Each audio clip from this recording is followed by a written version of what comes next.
Africa, as a continent, is in danger of being reduced to consumers of this fourth industrial revolution. That's a lot to think about. And I'd like to jump straight in and firstly welcome Dr. Hasmukh Gajjar. Thank you very much for making time to meet with us today and to share your experiences and knowledge of the fourth industrial revolution and where we as a continent are going. And really importantly, just illustrate what mobiLearn are doing and why they're doing what they're doing in this amazing space that we're in. And I'm honored to have you on this call. Thank you very much from me, James Rasmus at Tech Central. Please introduce yourself, Dr. Gajjar. Well, my name is Hasmukh Gajjar. Most people call me Doc. I'm currently the CEO of mobiLearn that we started off about 4 years ago. And morning to you, James. Thank you very much for this opportunity. Wonderful. Wonderful to have you here. Please jump in and tell us about this fourth industrial revolution and what mobiLearn are doing to combat that statement I made earlier. Well, it was quite interesting. We had a fourth industrial revolution symposium or conference, I think in 2019, the year before the pandemic. And our president was there as well. And there was quite a bit of a rah-rah emotion about fourth industrial revolution. And our previous minister of communications talked about being the general that's going to deploy the army into the fourth industrial revolution. And there was a lone voice of a gentleman that was brought in as a speaker. And he said he thinks that we are climbing up a digital tree that's really not ready for our continent. His view was that we should seriously focus on manufacturing, developing our manufacturing sector. And he alluded to countries like China, even USA, UK, most of Europe. And they migrated from a very strong manufacturing economy to migrating to this digital age. So they've gone through all the different revolutions. We kind of jumping a few of them. And can we not, sorry to interrupt, can we not use that leapfrog as a benefit to ourselves? It is, but there are certain fundamentals that have to be in place in your evolution to take leapfrog from a technology point of view, leapfrog from an infrastructure point of view, but the human capital has not leapfrogged. So that's probably the underlying issue. And more so is that what part of our economy from a GDP point of view is going to drive the leapfrog. So infrastructure, mostly the private sector, has driven the evolution of technology, especially the mobile operators, rather than government policy or a government vision. So this lone voice suggested that we focus on manufacturing. That kind of got me thinking about this. And for us to participate in the digital economy, we really need to enhance the digital skills of the major sections of our community. Unfortunately, our economy is informed by our past. So in this digital economy, those who have access to capital, those who have access to skills, are thriving in this digital economy. And more importantly, they're making money out of the digital economy. The rest of the population that does not have access to skills or capital are merely reduced to becoming consumers. So I think it's really critical that we promote digital literacy at a very fundamental level. And the most fundamental level is that in Africa, and especially in South Africa, the most ubiquitous infrastructure is the mobile phone. Just about everybody has a mobile phone.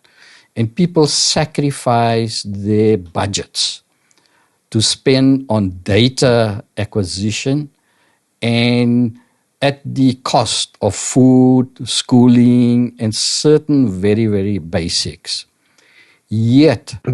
And the typical content being consumed, I guess, is social media, messaging. Exactly. So bulk of that hard-earned money spent on data is then used for entertainment or social media. Very little of the smartphone is used for productivity or personal growth, or use it where it has an economic benefit. So let me give you one example. I did a research in Khayelitsha Mall about 3 years ago before I started mobiLearn. And I worked there for 3 years, so I know the environment. 6 o'clock in the morning, there were some 600 people in front of ATMs. Now, in a mall in Khayelitsha, almost every financial institution is well represented. So I took a few students with me to ask everybody what phone do they have with them. 80% had a smartphone. Now you and I sit at the breakfast table and we do our banking on that smartphone, yet folks get up 6 o'clock in the morning in line in front of an ATM to do their banking. Something's amiss. So, so what I'm hearing you leading to is to talk about the fact that this mobile phone and the access to the mobile phone and data is actually going to revolutionize the way in which we behave as citizens. Yes, we are already behaving differently. Unfortunately, the impact is quite differing. So where you and I probably use the mobile phone 70 to 80% of the time for productivity and for usefulness in the work that you do. Okay. The ratio is completely inverse for those who are not aware of the smartphone. So the smartphone is equivalent to a computer. Most consumers know 15 or 20% of the computing power of a computer. It's no different on a smartphone. So the fact remains that when I'm in Khayelitsha and I want to send my address to somebody, I have a conversation, I do it on WhatsApp, and eventually my visitor gets in a taxi, comes to my place, or gets lost, or taxi goes around and around because they don't know how to use Google Maps. Now, all of these apps are free. So, and preloaded on many of the Android devices. So I simply send a pin from my phone to my visitor, and hey, they would know exactly. But it reduces to even more fundamental. The longest lines in some of the stores in emerging markets are photocopying. You'll be surprised how many documents get photocopied every day. And lamination. So when you and I have a driver's license or a marriage certificate, we put it very, very nicely in a lever arch file and we put it in our study. If you're living in an informal sector, how do you preserve your document? So by teaching people simply to take a picture of their document, storing it on Google Drive, if they understand that if they lose the phone, and as long as they retain the password to their Google applications, the documents are still there. So why spend money on laminating and photocopying when they have a smartphone? You and I don't photocopy or laminate. No. I don't know the photocopy machine anymore. Yeah. Dr. Gajjar, what I'm really also understanding here is that there's a digital revolution that's happening. And there's some education that you're enabling as mobiLearn. And who better with someone with your background, and we'll get into that in a minute. But what I'd love to understand is the different levels of engagement. You talked about the simple task of setting up an account, storing stuff to the cloud. Correct. To avoid the unnecessary of printing and laminating. But what are some other elements that mobiLearn are bringing to the population, and what are the costs perhaps associated with accessing mobiLearn? Well, we have two parts to the business, and in fact, we're currently splitting the business so that the brand doesn't get confusing. So most times when I refer folks to the content that we create, so most of the content we have created thus far is really entry level, what I call a rookie's guide. Somebody who's just bought an Android phone and wants to learn how to use the phone more effectively and more productively. We then have courses online that go through the fundamentals of Android, fundamentals of all the Google apps, and so on and so on. And these are all at no cost. So simply go to our learner platform, go through the course, and it's free of charge, really. But not only do we do these training videos, I'm extremely sensitive of the value of language or the importance of language. So some of these videos we've done in Xhosa and in Zulu. And for the commercial side of it, actually we've done the videos in 11 languages.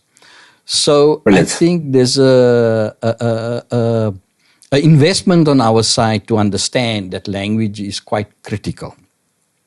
So it's free. And in fact, we did recently a course on the e-filing app from SARS.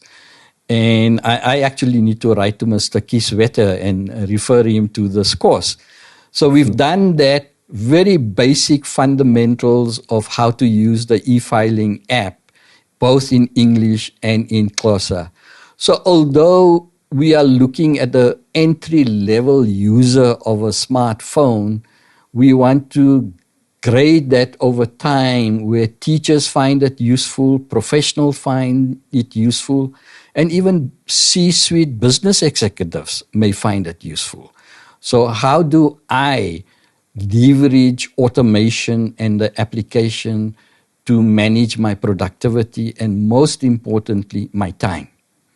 So our plan is really to cut across the spectrum of users. And Dr. Gajjar, I understand you're collaborating with a number of different people, skills, and organizations.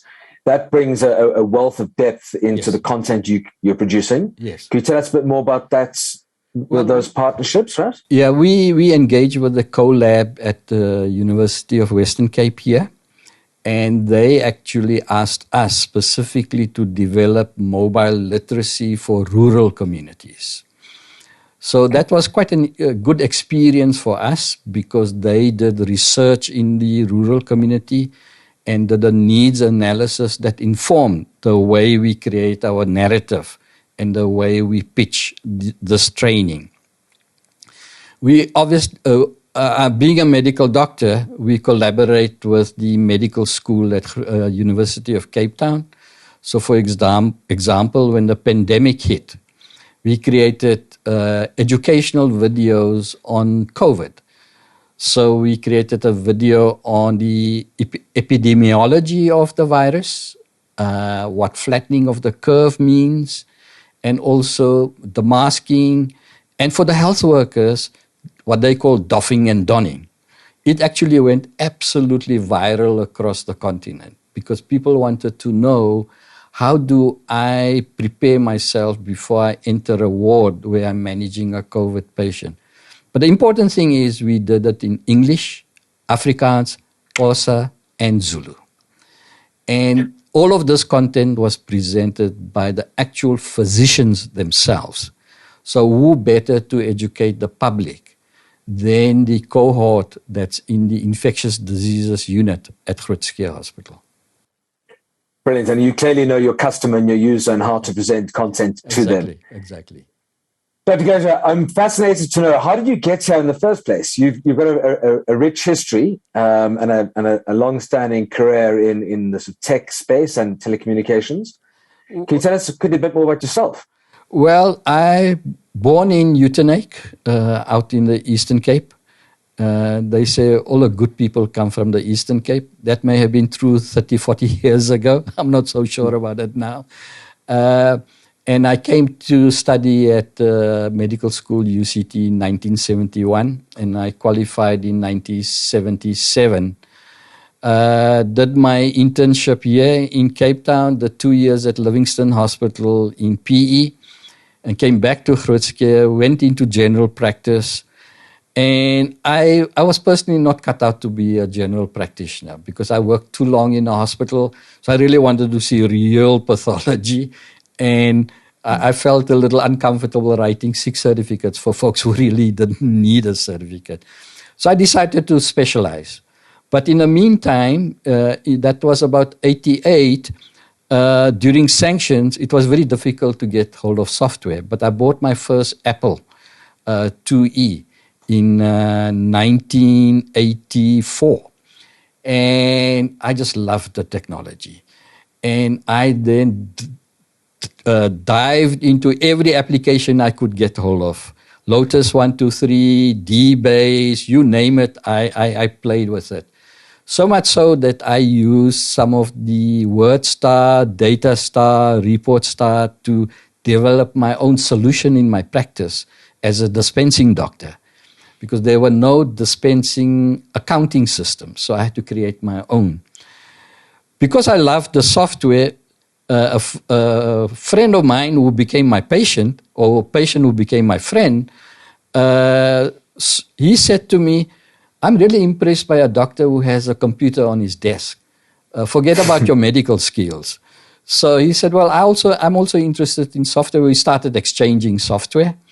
And then we started buying software. And because of our awareness and know-how, we started selling the software. Before I knew it, he started a garage operation, reselling the software. And our facility or our store actually became a hive of activity during the struggle years because we were seen to be safe. People came to our store to use Harvard Graphics and PageMaker to create posters. We had a large color printer, so they printed the posters in color. So in the evening, our store was a activity of activists. And that's really how I got involved more with community projects. And but I was really still interested in specializing. And before we knew it, my partner said, well, before you specialize, why don't you help me build a business and stay around for 6 months? Well, before I knew it, I never got out of it. So from being a software reseller, we marched to Las Vegas at Comdex. And we said, we'd like to distribute your software.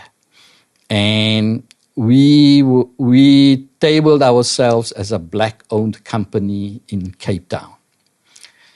And lo and behold, our political positioning was completely destroyed when somebody, even at Microsoft and WordPerfect and everywhere, you don't actually look black, you're Indian. So I said, oh my gosh. So no matter what we explained, but politically we are black. They were not interested. So we came back very depressed. 4 or 5 months later, we got a fax in those days, in end of 88, and WordPerfect wrote to us. And they said, if you have plans to come to Spring Comdex in Chicago, we'd like to have a meeting with you. Whether we were planning to go to Chicago or not, I was on the plane in April 89 to Chicago and acquired the direct agency for WordPerfect for Southern Africa. So we were then the official distributors of WordPerfect. And my partner said, you really now need to spend another year in this business before you go back to medicine. So before we knew it, I had the agency for WordPerfect, we had the agency for Lotus, we had the agency for Everex, we had the agency for PageMaker, all the key premium publishers that were officially not present in South Africa. So that was really my launch into the business world of technology. I think I never got into business for economics. I always get into business for causes. And somehow... That's actually what I was about to say. It sounds as if the mobile health space, the mobile learning space, the provision of software and technology, it starts to have an internet cafe before you knew about the internet. So I said to myself in 89, we are going to challenge the established business. And since we are official distributors of WordPerfect, we were selling their upgrades as well. Remember, this is 89, a very different world to today. And so people had to buy the software from us to get the upgrade. And they insisted that we sell the upgrades to them, although they didn't buy the initial package from us. And in fact, Angloval got involved. And then we got this lawyer's letter from somebody to say that we're going to sue you if you don't sell us the upgrades.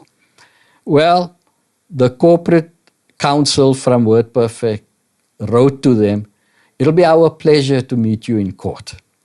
So with that kind of support and that kind of enablement, as a small, tiny, what we called ourselves as a black-owned company, we were able to grow. So black economic empowerment to me meant a productive asset, creation of a productive asset. And we had to run a call center. My first 20 employees had never seen a computer before. And all of them ran a call center. So I realized what's possible in the transformation and evolution of human capital if we have the correct intent and if we apply ourselves and most importantly, we invest.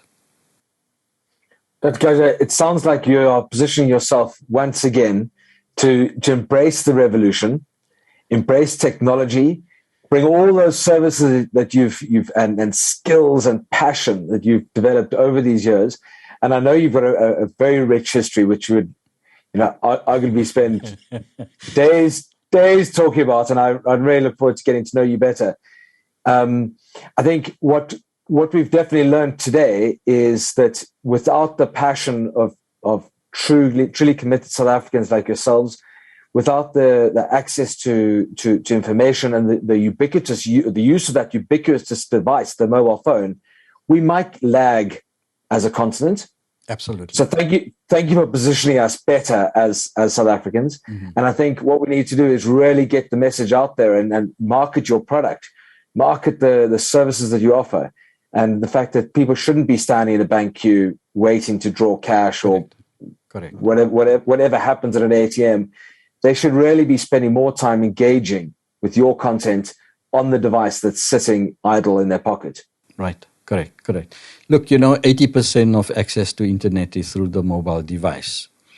The tragedy is that most of the training companies or those who provide training usually do that on a desktop or a laptop.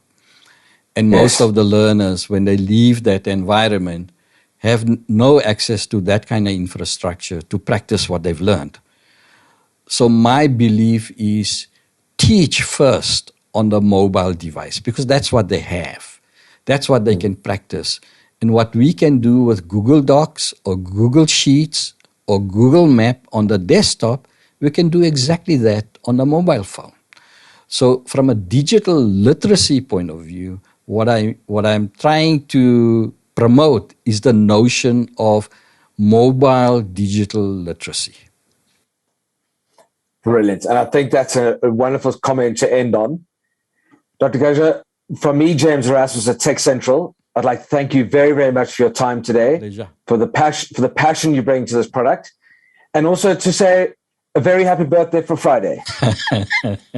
Well, I'll be turning 71, and my sons say to me, they're 45 and 44, they have no idea how I keep reinventing myself. So there's a lot to share with you, James, and hopefully we have another opportunity to talk about my new passion, which is online meetings. So we'll jump into it the next time we meet. We very much look forward to that. Thank you, sir. Thank you and good luck. Thank you. Bye-bye.